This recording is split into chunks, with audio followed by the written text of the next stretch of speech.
We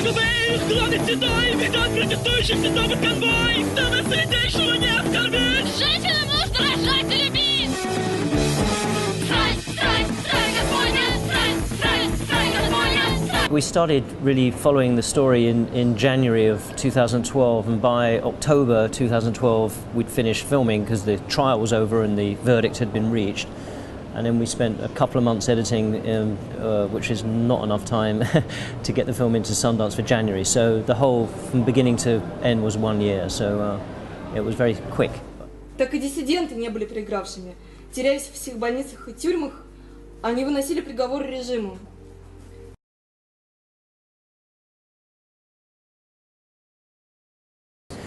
Well, I think like Pussy Riot in general, they have this international sort of appeal, and I think what appeals is this generational attempt for people to attempt to change their societies, whether they're in Russia or Turkey or America.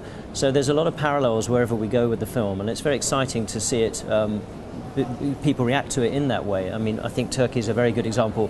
You have an ongoing political revolution happening in this country, and I'm sure Pussy Riot is a very potent symbol of that and a very inspirational figure for people here.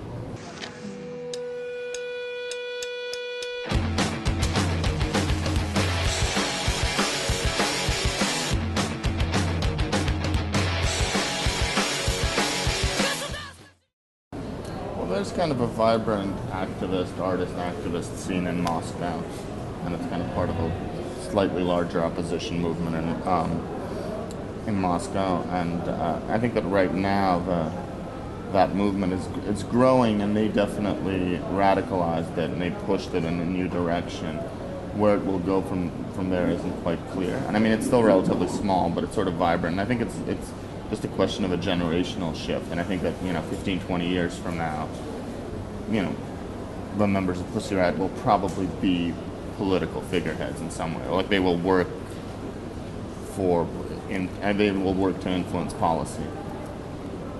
So I think that it's shifting, it's changing towards it for a younger generation. They've achieved mythic status in certain circles, but then again, that's limited to a few cities and kind of smaller communities in other cities.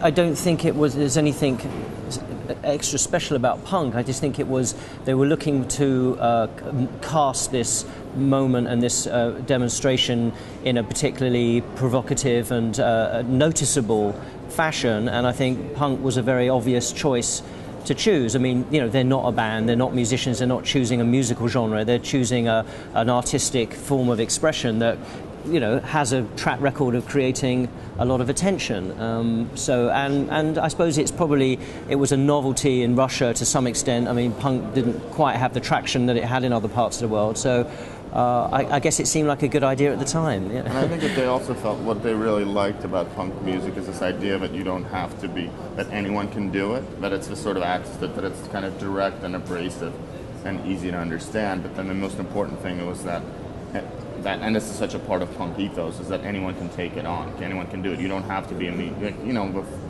Clash and the Sex Pistols, they weren't good musicians when they started, but you could just kind of pick it up and fake it.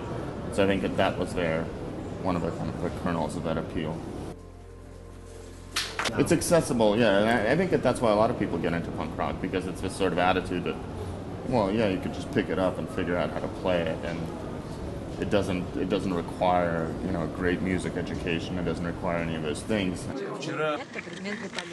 There's a certain element of vulgarity about it as well, which I think appealed. Obviously the name Pussy Riot is intended to be sort of provocative, and I think that punk serves a similar purpose in terms of jolting perhaps a conservative kind of element into some kind of reaction, and it is deliberately vulgar, I think.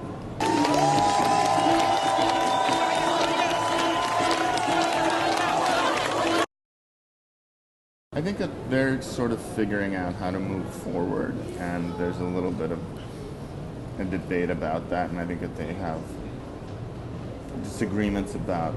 I think that their challenge right now is, on the one hand, they want to thank people who supported them, And a lot of times they understand that that's sort of, it's more popular and it's more commercial than what they were working within. So for them it's sort of a bit of a devil's bargain to figure out how you maximize your message and their outreach without kind of compromising too much. And I think there's disagreements over that.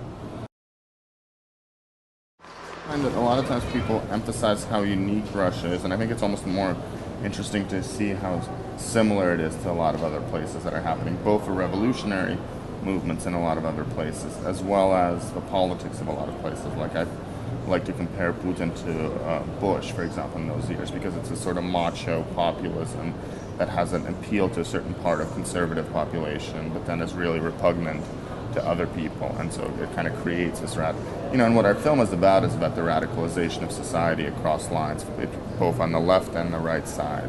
And Russia tends to be more extreme in those dialectics. I think that's what happens, is that Russia, the way that people there react, sort of overly dramatic, overly excessive, and I think that's always happened historically with art, with politics, so there's sort of, people go from 0 to 11 very quickly.